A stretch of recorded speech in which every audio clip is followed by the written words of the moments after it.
Girlfriend stole my company and married my cousin when my family disowned me. They thought I was done, but I'm back for revenge. It was a chilly Tuesday morning when the unthinkable happened. I was sitting at my desk, coffee in one hand and scrolling through emails with the other, when I stumbled upon a message that looked like every other corporate announcement, until I read the subject line, Notice of Termination. My heart skipped a beat. Surely this had to be a mistake. I opened the email, hoping for some clarification, but the message was blunt and impersonal. We regret to inform you that your employment with Morgan Thompson Group will be terminated effective immediately. Please contact HR for details regarding your separation package. My stomach turned. How could I be laid off? I helped build this company from the ground up. Panic twisted inside me like a knife. Frantically, I fired off a text to Susan. She wasn't just my girlfriend of 5 years, she was a founder too. She'd know what was going on. My message was simple. HR says I'm out. What's going on? The reply came back almost instantly, but it wasn't the reassurance I'd hoped for. Charlie, it's true. The board has decided to go in a different direction. We need to talk. Different direction? We had just been talking about expanding into new markets last week. What had changed so suddenly? The message was cold, too formal. Nothing like how Susan usually spoke to me. Something was off. Determined to get some answers, I didn't waste any time. I grabbed my coat and headed out, bypassing bewildered looks from colleagues who'd probably seen the same email about my layoff. As I walked out, whispers followed me, each one a stab of betrayal.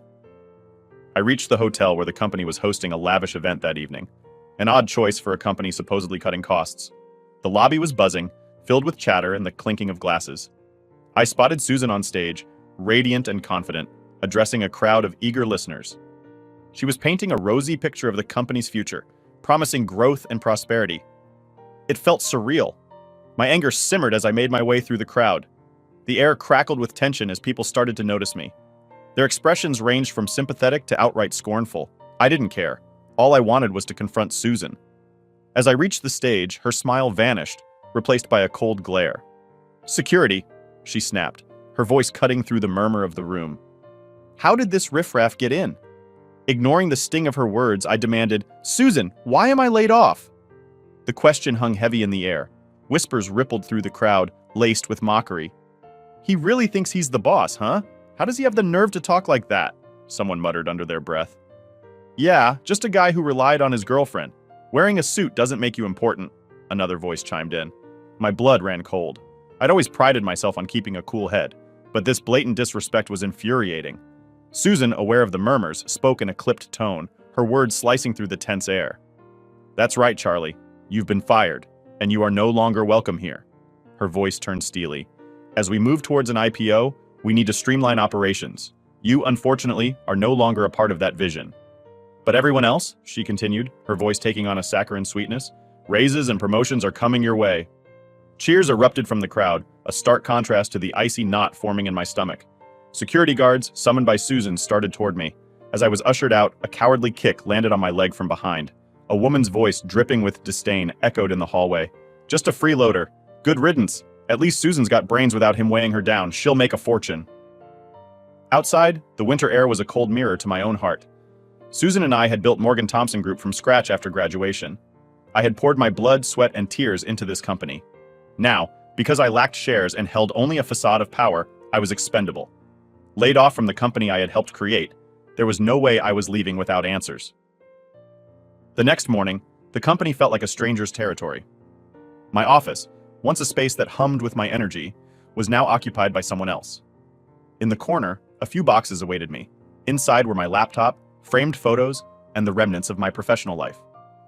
Pushing open the door, I found my cousin, Peyton Morgan, lounging in my chair, a smirk playing on his lips. "Rough morning, Charlie?" he greeted with a mocking lilt. Ignoring him, I strode towards the boxes, my eyes catching the incriminating picture frame he was toying with, the one with me and Susan. "Congratulations on your eviction," he drawled, leaning back in the chair with a theatrical sigh. "Or maybe I should congratulate you on your ex finding a new plaything." His words ignited a spark within me, and before I could stop myself, my fist connected with his jaw. A yelp escaped his lips, followed by a flurry of curses as he clutched his reddening face. Despite the pain, his arrogance remained intact. In fact, he seemed to think this was all I could do, now that I was desperate.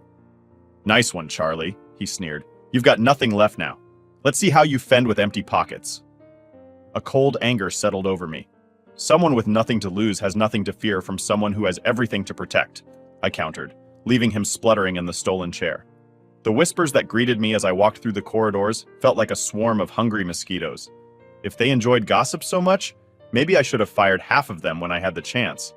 I thought bitterly, storming toward Susan's office, kicking the door open with a resounding bang. Susan, startled, whirled around, her face a mask of fury. "What do you think you're doing? Still think you own the place?" I took a deep breath, trying to control the storm brewing within. Now was the time to start taking back what was mine. And it all started here. As I stood there in Susan's office, the anger and shock still pulsing through my veins, I realized that this was more than just a professional betrayal. It was personal. Susan's eyes were cold, a sharp contrast to the warmth they used to hold for me. It felt like I was looking at a stranger. "You don't belong here anymore, Charlie," she said, her voice firm and devoid of emotion. "It's best you leave now." I stormed out, my mind racing. The drive home was a blur, each mile adding to the weight of betrayal that settled like a stone in my stomach. How could Susan do this to me? How could she align with Peyton of all people? And to think, just last week, we were talking about wedding plans, about a future together. It didn't make any sense. When I got home, the solitude of my apartment was a stark reminder of the loneliness that awaited me. The walls seemed to close in, suffocating me with the reality of my situation. I was out of a job, out of a relationship, and seemingly out of options. Later that evening, I couldn't shake the need for answers, so I drove back to the hotel. The party was over, but the cleanup crew was still there, moving through the now empty halls like ghosts. I needed to see the betrayal for myself, to understand the full scope of the treachery. Hidden behind a column, I watched as Susan and Peyton exited the ballroom, laughing, their arms linked. The sight was like a punch to the gut. The laughter, the intimacy. It was all too much. They didn't notice me as they headed towards the hotel bar, their smiles too bright, their conversation too light. I followed at a distance, my heart pounding in my chest. I watched as Peyton pulled out a chair for Susan, the gesture so familiar yet so foreign. They ordered drinks, their heads close together, sharing secrets and plans that no longer included me. The bartender handed them their drinks, and as they clinked glasses, Peyton said something that made Susan throw her head back and laugh. That laugh, I had loved that laugh. But now, it was a sound that would haunt me. The reality of their relationship, of their betrayal, was too much to bear. I left the hotel, the images of their togetherness burning in my mind, fueling a fire of resolve within me. They thought they could crush me, leave me with nothing. They were wrong. Over the next few days, the news of my firing spread like wildfire. My phone was inundated with messages from colleagues, some expressing sympathy, others curious about the drama. Among the flood of notifications, one message stood out. It was from a former mentor, someone who had left the company a year ago due to similar shady dealings. His words were a cold comfort. "The snakes show their true colors in the end. Keep your head up, Charlie." As I pondered my next moves, the reality of my situation began to sink in. Susan and Peyton were not just content with taking my job and my dignity, they were aiming for total destruction. Peyton, now officially my ex-cousin as far as I was concerned, had always been envious of my position at the company. And Susan, it seemed, had her sights set on more than just professional success. She wanted power, and Peyton was her ticket to it. The bitterness of the situation was overwhelming, but it also served as a catalyst. I was down, but not out. If they wanted a war, I would give them one, but not on their terms. I needed a plan, a way to turn the tables and come back stronger. In the midst of this turmoil, an unexpected call came. It was from another industry contact, someone who had heard through the grapevine about my departure. "Heard you're free these days," he said, a hint of opportunity in his voice. "Let's meet up. I might have something that could interest you." Grasping at this lifeline, I agreed to meet. Perhaps this was the break I needed, a chance to rebuild from the ashes of my former life. The meeting was set at a quiet cafe, away from the prying eyes of the corporate world. My contact, Mr. Harrison, was already there, nursing a coffee. He greeted me with a firm handshake and a sympathetic nod. "Rough deal you got there at Morgan Thompson," he began, his voice low. "But maybe it's a blessing in disguise. I'm starting a new venture, and I need someone with your expertise. Interested?"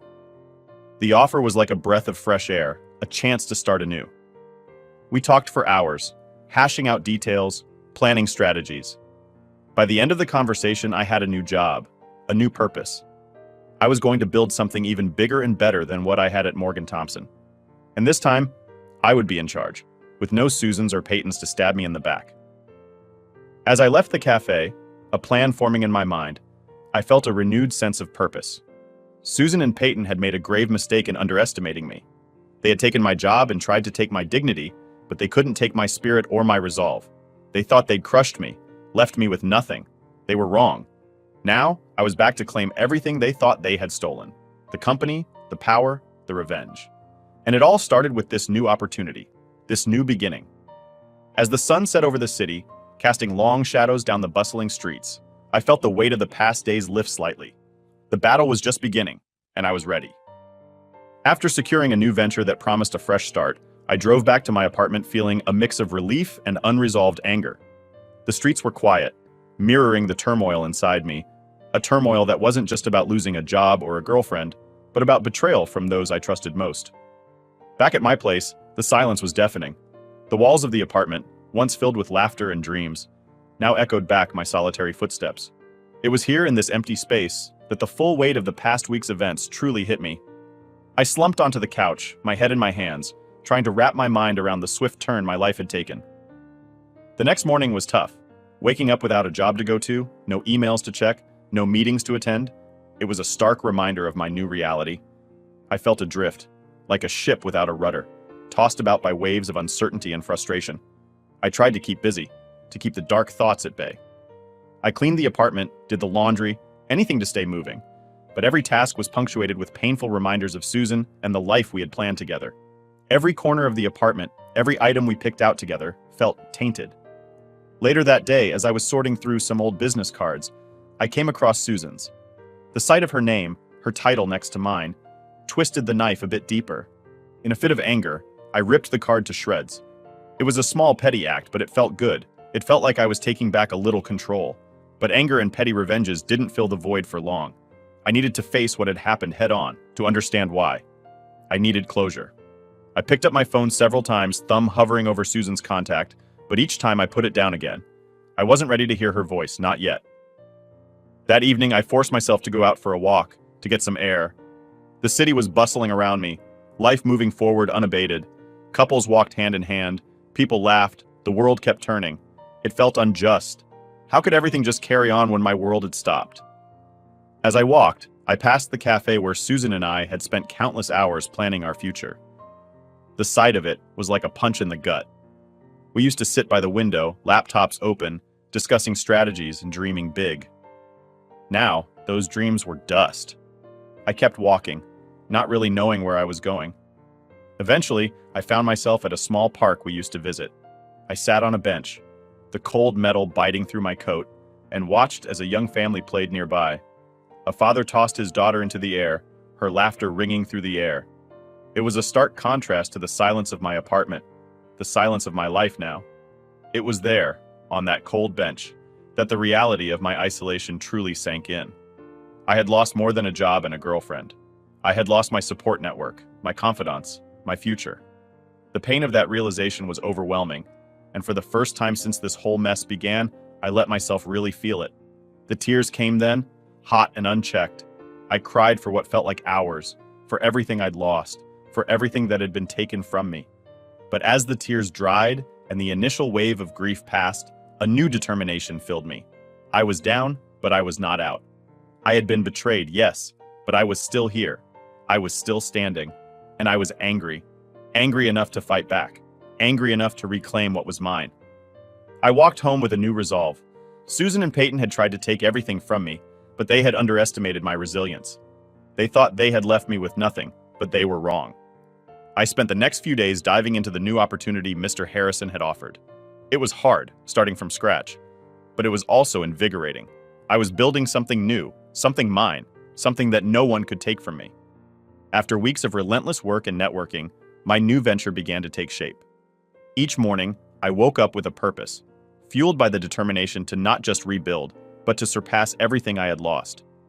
This wasn't just about a business comeback. It was about reclaiming my life and proving to everyone, especially Susan and Peyton, that I was far from beaten.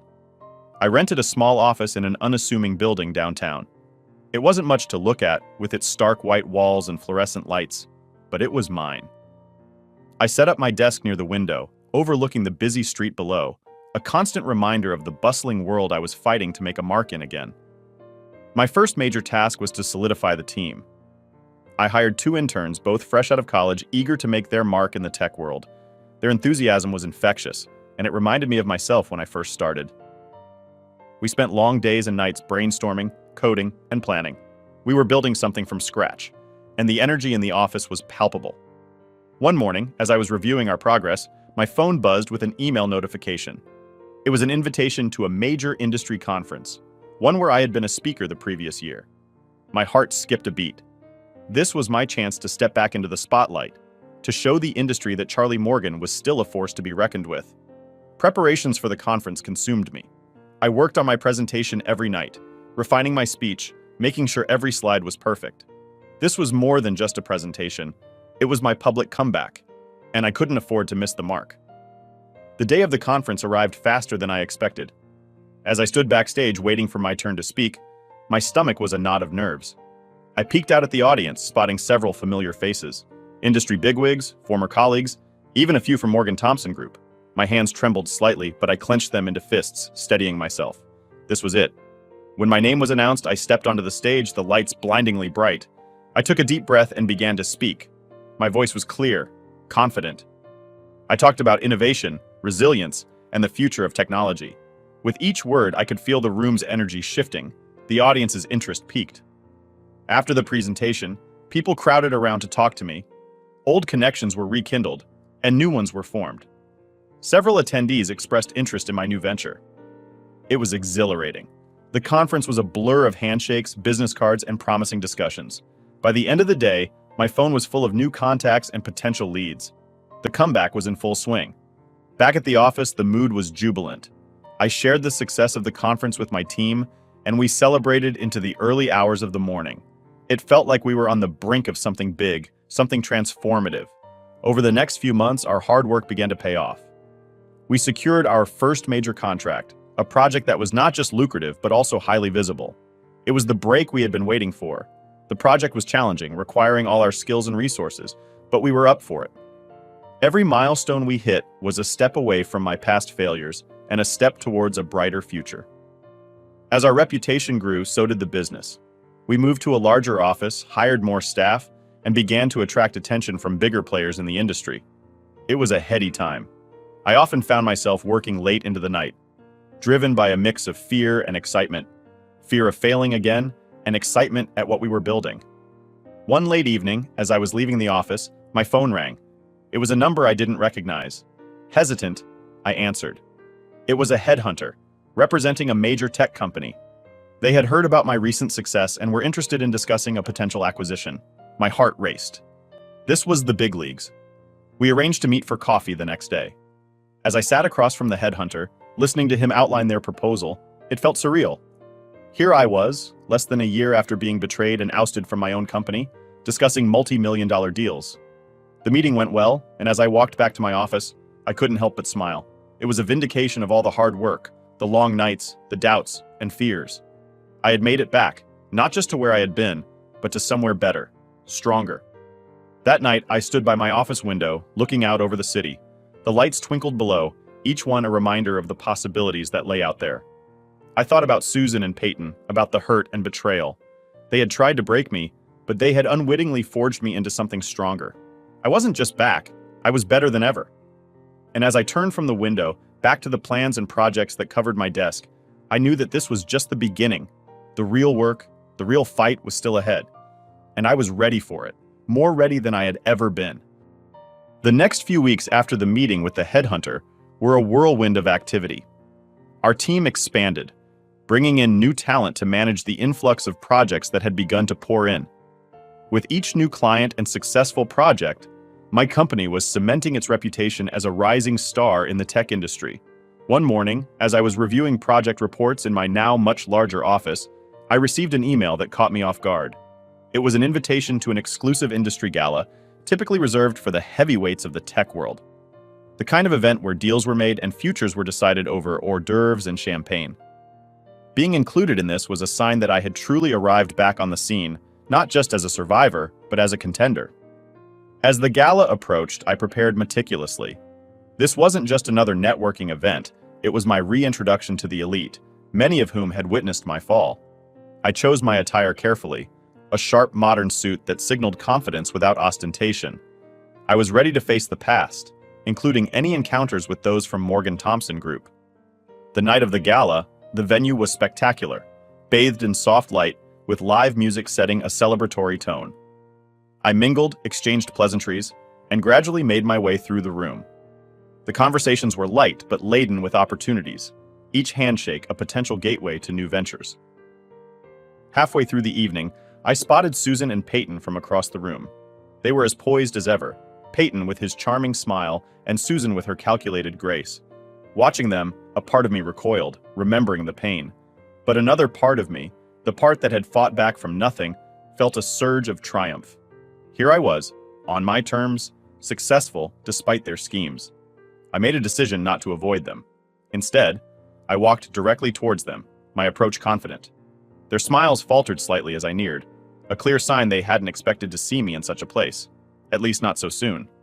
"Charlie," Susan greeted, her voice neutral but her eyes wary. "Peyton," I nodded, offering my hand, which he shook after a brief hesitation. "You look well," Peyton managed, his tone attempting casual friendliness. "I feel well," I replied, my gaze steady. "The new venture is thriving. It's amazing what fresh starts can lead to." Susan's smile tightened. "That's good to hear. We've heard great things." "Thank you," I said, excusing myself with a polite nod before they could extend the conversation. I didn't need their validation, but facing them, seeing the surprise and perhaps a hint of unease in their eyes, felt like a small victory. The rest of the evening passed in a blur of success. I left the gala with a handful of promising business cards and a sense of accomplishment that went beyond the professional. I had faced my past, and I had not just survived, I had thrived. The next day at the office was filled with a buzz of energy. News of my encounter with Susan and Peyton had spread among the team, and it seemed to bolster everyone's spirits. It wasn't just about the business, it was about us, as a team, rising from the ashes and proving ourselves. We continued to push forward, and as we did, the scope of our projects grew. We were no longer just a startup, we were a key player in the tech field. Our success caught the eye of several large corporations, leading to talks of partnerships and even acquisition offers. Each offer was considered carefully. I was not about to make any hasty decisions that could lead us back into a scenario like before. This time, I was in control, and I would ensure that whatever decisions were made would benefit not just me, but all those who had trusted me with their careers during this comeback. During one particularly intense negotiation session, I realized how far I had come. I was no longer the naive co-founder from Morgan Thompson Group. I was a seasoned CEO, aware of the pitfalls and potential of big business deals. As summer turned into fall, our company not only survived but thrived, expanding our reach and doubling our revenue. The feeling of walking into the office, knowing that every decision, every project, every success was a testament to our hard work and resilience, was exhilarating. One particularly crisp fall day, I received a call from an old industry friend who had become a mentor. "Charlie, I just wanted to say, watching you bounce back and then some, it's been nothing short of inspiring," he said. His words made me pause. Yes, I had come back, but more importantly, I had transformed a setback into the foundation for something bigger, something better. As I looked out of my office window, the city sprawled below, bustling and vibrant. I realized that this view, this moment of quiet triumph, wasn't just a personal victory. It was a signal to everyone who had ever doubted or betrayed me. I hadn't just returned to the game, I had changed it. And as the seasons changed, I knew one thing for certain. The best was yet to come. I was not just rebuilding what I had lost, I was creating something that would last, something that would outshine my past, and something that no one could ever take from me again. As my company continued to flourish, gathering momentum with each successful project and innovation, whispers began circulating in industry circles about the faltering performance of Morgan Thompson Group. The company that once seemed unassailable, the company that had unceremoniously pushed me out, was now struggling to keep its head above water. One rainy Tuesday afternoon, as I reviewed quarterly reports showcasing our latest achievements, my assistant informed me that Susan and Peyton had arrived unannounced. My initial surprise quickly gave way to curiosity. What could have driven them to show up at my doorstep, especially without prior notice? I instructed my assistant to show them in. As they entered my office, the contrast between their anxious demeanors and my calm composure couldn't have been starker. Gone were the days when they held the power to dictate terms. Now, they were in my world, and they knew it.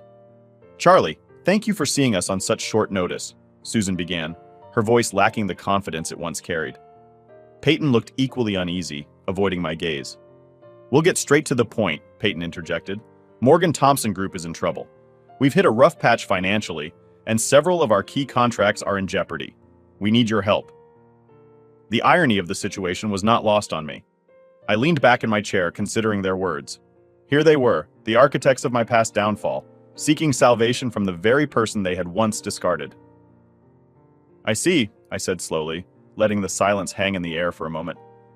"And what exactly are you asking of me?" "It's simple," Susan replied. "We need an infusion of capital and expertise to stabilize the company. We're hoping you could provide that, maybe even co-manage some of our critical projects." Peyton chimed in. "We wouldn't come to you if we weren't desperate, Charlie. We believe this could be mutually beneficial." Mutually beneficial. The phrase echoed in my mind, a stark reminder of how they had used similar words when they needed my skills but not my presence. I pondered their proposal, the power dynamics now reversed. I took a deep breath and then spoke, my decision clear in my mind. "Susan Peyton, I built my company from the ground up after everything that happened. And now, you expect me to help save yours?" Their faces fell as they realized that this meeting might not go the way they had planned. "I have another idea," I continued, the words measured and deliberate. "Instead of propping up Morgan Thompson Group, I propose that we take over your remaining contracts. Your clients deserve stability and innovation, something you're clearly struggling to provide." The shock on their faces was palpable. Susan tried to interrupt, but I raised my hand to stop her. "You need a solution, and I'm offering one. This isn't just about business. It's about ensuring that the projects you can no longer handle continue to be managed effectively." I could see the conflict playing out in their expressions. This was not the help they had come for, but it was the only offer they were going to get. "We'll need to discuss this," Peyton said after a long pause. "Of course," I replied. "Take all the time you need, but remember, your clients and employees are waiting for a solution. I'm offering a way to ensure they don't suffer because of your mismanagement." As they left my office, a sense of profound satisfaction settled over me. This was not the vengeance of old grudges. This was the assertion of a new order. I had not just survived their betrayal, I had risen above it to a place where I could dictate terms. Over the next few days, negotiations took place. My team and I meticulously reviewed Morgan Thompson Group's contracts, assessing each for viability and fit with our current portfolio. It was a thorough process, ensuring that we only took on projects that would benefit from our intervention. Finally, the agreement was signed. My company would take over several key contracts from Morgan Thompson Group, effectively absorbing much of their operations. The news of the takeover made headlines, a stark depiction of how fortunes had changed. As I watched the news coverage, I felt a sense of closure. This was more than just a business maneuver. It was a symbolic end to the chapter that began with my dismissal.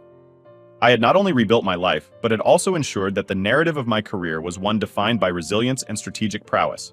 With this move, I had secured not only more business, but also a form of redemption. It was a testament to the fact that in the business world, it's not just about the falls you take, but how you choose to get back up. And now, standing at the helm of my thriving company, I knew that the best response to any setback was undeniable success.